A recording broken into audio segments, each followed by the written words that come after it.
Broken promises, stolen land, and a life cut tragically short at the hands of police. The land most commonly known as Stony Point has long been a political minefield. But for the 60 or so people who call this land home, it is an actual minefield. Since 2015, the Department of National Defense has located over 100 unexploded ordinances. Those are potentially deadly explosives left over from when the military took over this land and turned it into an army camp.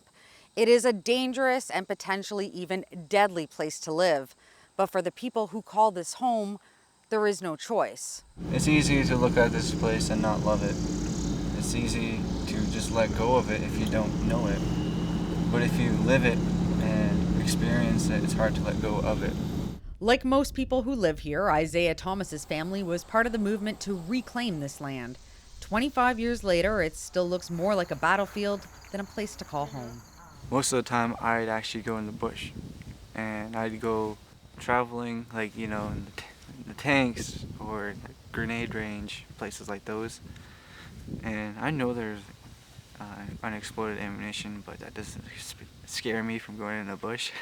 According to the Department of National Defense, over 100 unexploded ordinances have been located on Stony Point since 2015. Cleaning the whole site could take another 20 years. If they were serious, there would be guys, engineers here, working here, staying here, going through that area with all of their machinery, making sure they done a good cleaning job. They sent nothing here yet. They sent the few people we got.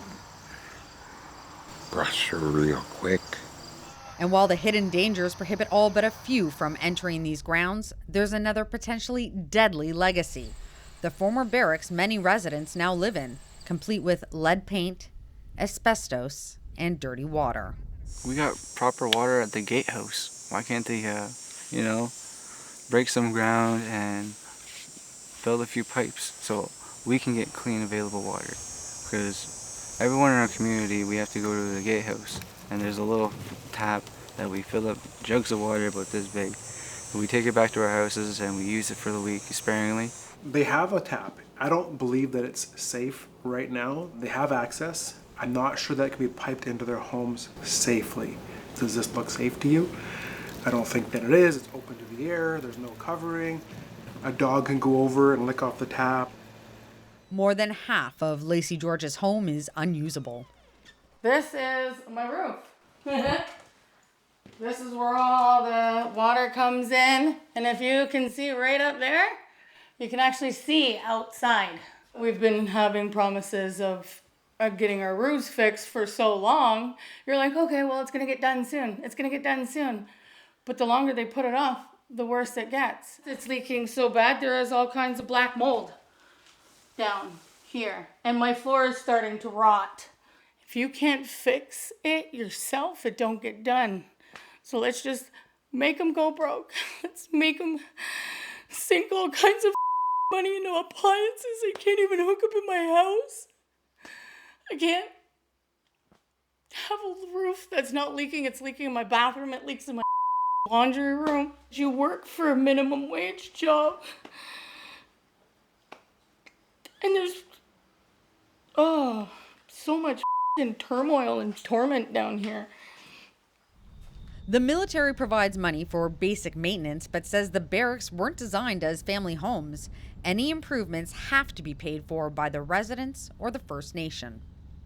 We had them tested and we had them checked, and they shouldn't be there because there's contaminated things. There's lead paint in there. They've used lye for years for washing and cleaning, and other things they've used inside those buildings that bring health hazards to people living in, exposed to that continuously. We're afraid for our people, we're concerned for their health, and they think we don't care for them. It's not us, the government made them think that.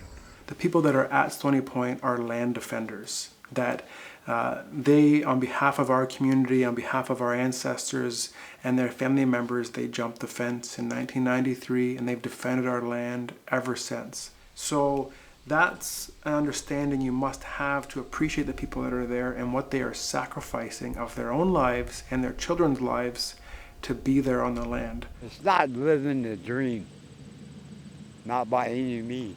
Dudley George's brother, Pierre, had to build his own shelter because he couldn't heat his old home.